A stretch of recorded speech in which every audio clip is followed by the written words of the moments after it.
નમસ્કાર. ક્યારે એવું વિચાર્યું છે કે આપણી આસપાસ આટલી બધી વસ્તુઓ છે? ખુરશીઓ, પુસ્તકો, વાસણો, આ બધાનો અર્થ આપણું મગજ કેવી રીતે કાઢે છે? મતલબ આ બધા ગૂંચવાડાને એ સમજે છે કેવી રીતે? સારું, આજે આપણે આ જ રહસ્ય પરથી પડદો ઉઠાવવાના છીએ. આપણે જાણીશું કે કઈ રીતે આપણે આપણી આખી દુનિયાને વ્યવસ્થિત કરવા માટે વસ્તુઓને અલગ અલગ ગ્રુપમાં વહેંચીએ છીએ. જરા વિચારો તો, આપણી દુનિયામાં કેટલી બધી વસ્તુઓ છે. ફર્નિચર, વાસણો, કપડાં, રમકડાં, લિસ્ટ તો બસ ચાલ્યા જ કરે, ક્યારે પૂરું જ ન થાય. તો સવાલ એ છે કે આ બધી અસ્તવ્યસ્તતામાં કોઈ વ્યવસ્થા લાવવાની કોઈ રીત છે? કોઈ એવી ચાવી જેનાથી આ બધું સમજવું સહેલું થઈ જાય? અને હા, જવાબ છે.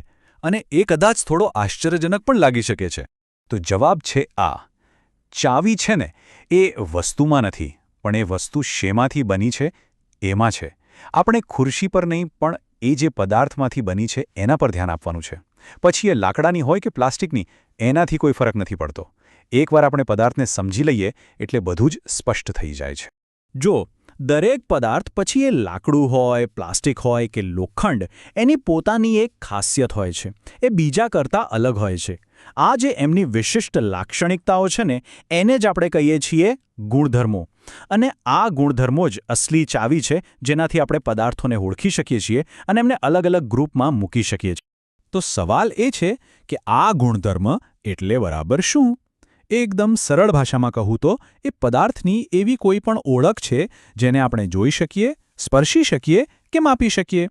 જેમ કે એ દેખાવમાં કેવું છે, એને અડવાથી કેવું લાગે છે, અથવા તો પાણીમાં નાખીએ તો એનું શું થાય છે. ચાલો આને જરા વધારે ઊંડાણમાં સમજીએ.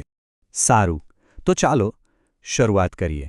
સૌથી પહેલાં એ ગુણધર્મો જોઈએ જેને આપણે એકદમ સહેલાઈથી સીધા જોઈ શકીએ છીએ અને સ્પર્શી શકીએ છીએ, એટલે કે દેખાવ અને સખતપણું. જોઈએ કે આ ગુણધર્મો આપણને પદાર્થો વિશે શું શું જણાવી શકે છે. અહીં એ જ કેટલાક ગુણધર્મોની એક યાદી છે જેની આપણે વાત કરી રહ્યા છીએ. મજાની વાત તો એ છે કે આ એવા સાધનો છે જેનો આપણે કદાચ રોજે રોજ ઉપયોગ કરીએ છીએ, આપણી દુનિયાને સમજવા માટે, પણ આપણને ખબર પણ નથી હોતી. તો ચાલો આમાંથી કેટલાક મુખ્ય ગુણધર્મો પર જરા નજીકથી નજર કરીએ. જ્યારે આપણે દેખાવની વાત કરીએ ને, ત્યારે સૌથી પહેલી વસ્તુ જે આંખે વળગે એ છે ચળકાટ. એટલે કે કોઈ વસ્તુ શાઇન કરે છે કે નહીં. કેટલીક વસ્તુઓ જેમ કે સ્ટીલ કે સોનું એ કુદરતી રીતે જ ચમકે છે. બીજી બાજુ લાકડું કે પ્લાસ્ટિક જુઓ, એમાં સામાન્ય રીતે કોઈ ચળકાટ નથી હોતો. છે ને એકદમ સરળ, પણ કેટલું અસરકારક ગ્રુપ. હવે જરા સ્પર્શની વાત કરીએ. કોઈ વસ્તુને અડો તો કેવું લાગે છે? પથ્થર જેવી ખરબચડી કે પછી કાચ જેવી એકદમ લીસી? આ જે ફીલ આવે છે ને, એને જ પદાર્થની સપાટી અથવા તો ટેક્સચર કહેવાય છે. અને આ પણ વસ્તુઓને અલગ તારવવામાં બહુ કામ લાગે છે. અને હા, સ્પર્શ સાથે જોડાયેલો બીજો એક ગુણ છે સખતપણું. મતલબ કોઈ વસ્તુ હાર્ડ છે કે સોફ્ટ, જેમ કે લોખંડ, એ એકદમ સખત હોય છે, એને આપણે દબાવી નથી શકતા. પણ બીજી બાજુ રૂ કે સ્પોન્જ એ એકદમ નરમ હોય છે. આ તો વર્ગીકરણનો એકદમ સામાન્ય અને બહુ જ ઉપયોગી આધાર છે. ઓકે, તો આપણે દેખાવ અને સ્પર્શની વાત કરી, પણ હવે થોડું આગળ વધીએ. પદાર્થો પાણી અને પ્રકાશ જેવી બીજી વસ્તુઓ સાથે કેવું વર્તન કરે છે? એમની પ્રતિક્રિયા શું હોય છે? આ સવાલ આપણને બે બહુ જ રસપ્રદ ગુણધર્મો તરફ લઈ જાય છે: દ્રાવ્યતા અને પારદર્શકતા. આ તો બધાએ જોયું જ હશે. પાણીમાં ખાંડ નાખો તો એ ગાયબ થઈ જાય છે, ઓગળી જાય છે. પણ રેતી નાખો તો એ એમની એમ જ નીચે બેસી જાય છે.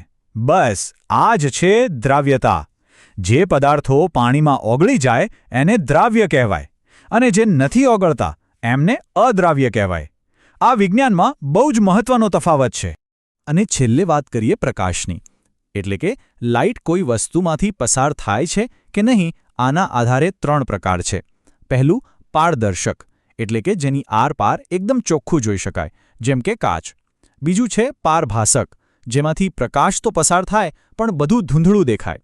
અને ત્રીજું છે અપારદર્શક, જેમાંથી પ્રકાશ બિલકુલ પસાર ન થઈ શકે, જેમ કે લાકડું કે કોઈ દિવાલ. તો અત્યાર સુધી આપણે જોયું કે પદાર્થોને એમના ગુણધર્મોના આધારે કેવી રીતે અલગ અલગ ગ્રુપમાં વહેંચી શકાય, જેમ કે ચળકાટ, સખતપણું, દ્રાવ્યતા અને પારદર્શકતા. પણ હવે આવે છે સૌથી મોટો સવાલ: આવું કરવાની જરૂર શું છે? આપણે આ બધું કરીએ છીએ શા માટે? આ વર્ગીકરણ પાછળનો અસલ હેતુ શું છે? સારું, તો આ બધા વર્ગીકરણનો હેતુ શું છે? આપણે હજારો વર્ષોથી વસ્તુઓને આમ જૂથમાં ગોઠવતા કેમ આવ્યા છીએ? જવાબ બહુ રસપ્રદ છે.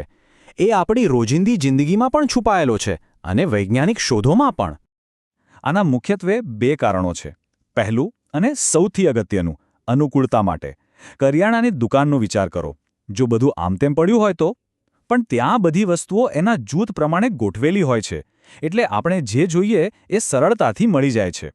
અને બીજું કારણ છે અભ્યાસ માટે. જ્યારે વૈજ્ઞાનિકો પદાર્થોનું વર્ગીકરણ કરે છે, ત્યારે તેઓ એના ગુણધર્મોને વ્યવસ્થિત રીતે સમજી શકે છે, એમની સરખામણી કરી શકે છે અને એના નવા ઉપયોગો પણ શોધી શકે છે. તો બસ, હવે આપણી આસપાસ નજર દોડાવીએ.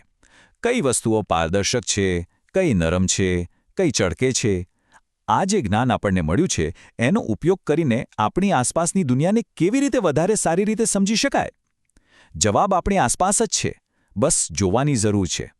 કારણ કે આપણી આસપાસની દુનિયાને સમજવાની અસલી ચાવી આ જ છે.